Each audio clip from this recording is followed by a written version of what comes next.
ہم مسلمان ہیں. سنیں گے دوستو عمران پرتاپ بری کی نظم. اس سے پہلے ایک اچھی بات سنتے ہیں. صبر کا راستہ مشکل ضرور ہوتا ہے لیکن صبر کرنے والوں کی منزل بہت خوبصورت ہوتی ہے. چلیے پھر سنتے ہیں عمران پرتاپ بری کی نظم. تو آپ سے گزارش ہے ویڈیو کو لائک کیجیے اور چینل کو ضرور سبسکرائب کیجیے. کہہ رہا ہوں میں یہ ناپ کر تول کر اپنے ایمان کی آواز پر بول کر اپنے ایمان کی آواز پر بول کر خواب گھر واپسی کا جو بنتے ہیں وہ خواب گھر واپسی کا جو بنتے ہیں وہ میری دھڑکن سنے کان کو کھول کر میری دھڑکن سنے کان کو کھول کر ہم محمد کے اسلام کی شان پر مجھے دیکھنا ہے کہ کتنی محبت کرتے ہیں آپ اپنے آقا سے. ہم محمد کے اسلام کی شان پر کل بھی قربان تھے اب بھی قربان ہیں. ہم مسلمان ہیں ہم مسلمان ہیں ہم مسلمان ہیں ہم مسلمان ہیں.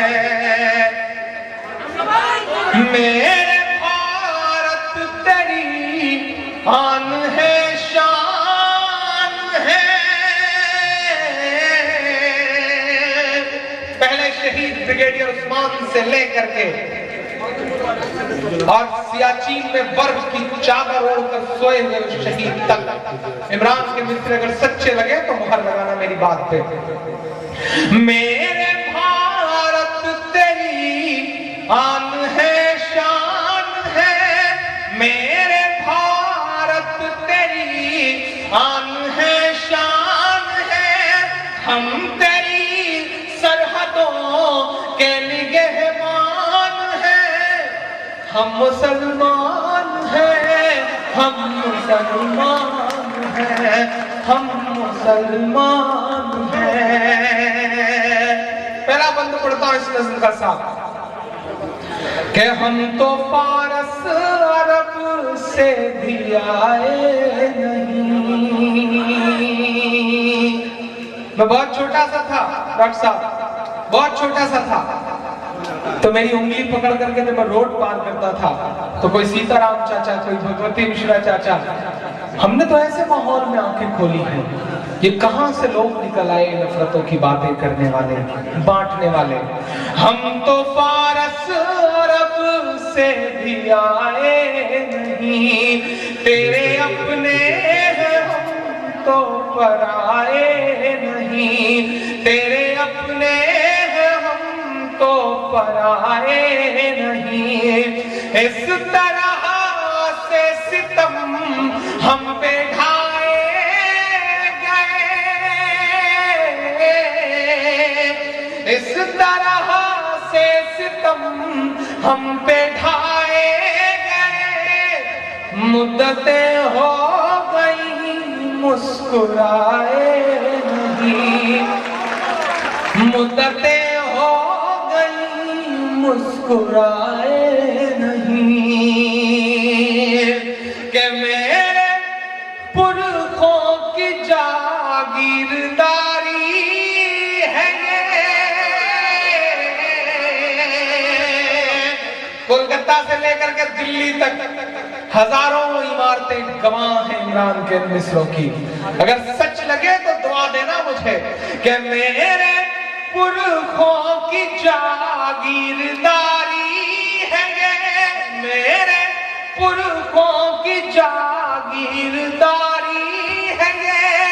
مت سمجھنا کہ ہم لوگ مہمان ہیں ہم مسلمان ہیں ہم مسلمان ہیں ہم مسلمان ہیں.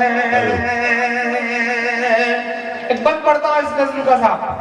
دوستو عمران پرتاپ گھڑی کی نظم سننے کے بعد آپ اپنی رائے میں کیا کرنا چاہتے ہیں وہ نیچے کمنٹ باکس میں ضرور بتائیں. حضرت انس بن مالک رضی اللہ عنہ روایت کرتے ہیں کہ رسول اللہ صلی اللہ علیہ وسلم نے ارشاد فرمایا جب بندہ اپنی قبر میں رکھ دیا جاتا ہے اور اس کے ساتھی یعنی اس کے جنازے کے ساتھ آنے والے واپس چل دیتے ہیں اور ابھی وہ اتنے قریب ہوتے ہیں کہ ان کی جوتیوں کی آواز سن رہا ہوتا ہے، اتنے میں اس کے پاس دو فرشتے آتے ہیں، وہ اس کو بٹھاتے ہیں، پھر اس سے پوچھتے ہیں تم اس شخص محمد صلی اللہ علیہ وسلم کے بارے میں کیا کہتے تھے؟ جو مومن ہوتا ہے وہ کہتا ہے میں گواہی دیتا ہوں کہ وہ اللہ تعالیٰ کے بندے اور اس کے رسول ہیں. یہ جواب سن کر اس سے کہا جاتا ہے کہ ایمان نہ لانے کی وجہ سے تم دوزخ میں جو تمہاری جگہ ہوتی اس کو دیکھ لو، اب اللہ تعالیٰ نے اس کے بدلے تمہیں جنت میں جگہ دی ہے. دوزخ اور جنت کے دونوں مقام اس کے سامنے کر دیے جاتے ہیں، چنانچہ وہ دونوں کو ایک ساتھ دیکھتا ہے، اور جو منافق اور کافر ہوتا ہے تو اسی طرح مرنے کے بعد اس سے بھی رسول اللہ صلی اللہ علیہ وسلم کے بارے میں پوچھا جاتا ہے کہ اس شخص کے بارے میں تم کیا کہتے تھے؟ وہ منافق اور کافر کہتا ہے میں ان کے بارے میں خود تو کچھ جانتا نہیں، دوسرے لوگ جو کہا کرتے تھے وہی میں بھی کہا کرتا تھا. اس کے اس جواب پر اس کو کہا جاتا ہے کہ تو نے نہ تو خود جانا اور نہ ہی جاننے والوں کی پیروی کی. پھر سزا کے طور پر لوہے کے ہتھوڑے سے اس کو مارا جاتا ہے جس سے وہ اس طرح چیختا ہے کہ انسان و جنات کے علاوہ اس کے آس پاس کی ہر چیز اس کا چیخنا سنتی ہے. حضرت ابو ہریرہ رضی اللہ عنہ روایت کرتے ہیں کہ رسول اللہ صلی اللہ علیہ وسلم نے ارشاد فرمایا طاقتور مومن کمزور مومن سے بہتر اور اللہ تعالیٰ کو زیادہ محبوب ہے، اور یوں ہر مومن میں بھلائی ہے.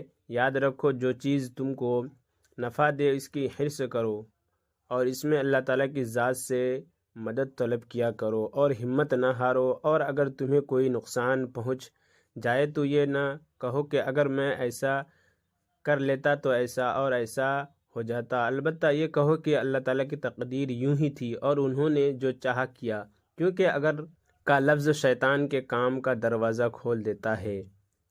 فائدہ انسان کا یوں کہنا اگر میں ایسا کر لیتا تو ایسا اور ایسا ہو جاتا اس وقت منع ہے جب کہ اس کا استعمال کسی ایسے جملہ میں ہو جس کا مقصد تقدیر کے ساتھ مقابلہ ہو اور اپنی تدبیر پر ہی اعتماد ہو اور یہ عقیدہ ہو کہ تقدیر کوئی چیز نہیں، کیونکہ اس صورت میں شیطان کو تقدیر پر سے یقین ہٹانے کا موقع مل جاتا ہے.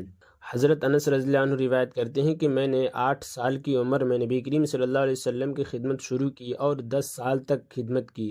اس عرصہ میں جب کبھی میرے ہاتھ سے کوئی نقصان ہوا تو آپ نے مجھے کبھی اس پر ملامت نہیں فرمائی. اگر آپ کے گھر والوں میں سے کبھی کسی نے کچھ کہا بھی تو آپ نے فرما دیا رہنے دو، کچھ نہ کہو، کیونکہ اگر کسی نقصان کا ہونا مقدر ہوتا تو وہ ہو کر رہتا. حضرت انس بن مالک رضی اللہ عنہ روایت کرتے ہیں کہ رسول اللہ صلی اللہ علیہ وسلم نے ارشاد فرمایا اللہ تعالیٰ نے بچہ دانی پر ایک فرشتہ مقرر فرما رکھا ہے، وہ یہ عرض کرتا رہتا ہے کہ اے میرے رب اب یہ نطفہ ہے، اے میرے رب اب یہ جمع ہوا خون ہے، اے میرے رب اب یہ گوشت کا لوتھرا ہے. اللہ تعالیٰ کے سب کچھ جاننے کے باوجود فرشتہ اللہ تعالیٰ کو بچے کی مختلف شکلیں بتاتا رہتا ہے. پھر جب اللہ تعالیٰ اس کو پیدا کرنا چاہتے ہیں تو فرشتہ پوچھتا ہے اس کے متعلق کیا لکھوں، لڑکا یا لڑکی، بدبخت یا نیک بخت، روزی کیا ہوگی، عمر کتنی ہوگی. چنانچہ ساری تفصیلات اسی وقت لکھ دی جاتی ہے جب وہ ماں کے پیٹ میں ہوتا ہے. اور عمران پرتاپ گھڑی سے جڑی خبروں اور نظموں کے لیے ہمارے اس چینل کو ضرور سبسکرائب کریں. ملتے ہیں کسی اور ویڈیو میں سے نئی نظم اور نئی خبروں کے ساتھ. تو جب تک کے لیے دیجیے مجھے اجازت اور رکھیے اپنا خیال. آپ دیکھ رہے تھے سنہرے لفظ اور میں آپ کے ساتھ محمد ثاقب. السلام علیکم ورحمۃ اللہ وبرکاتہ.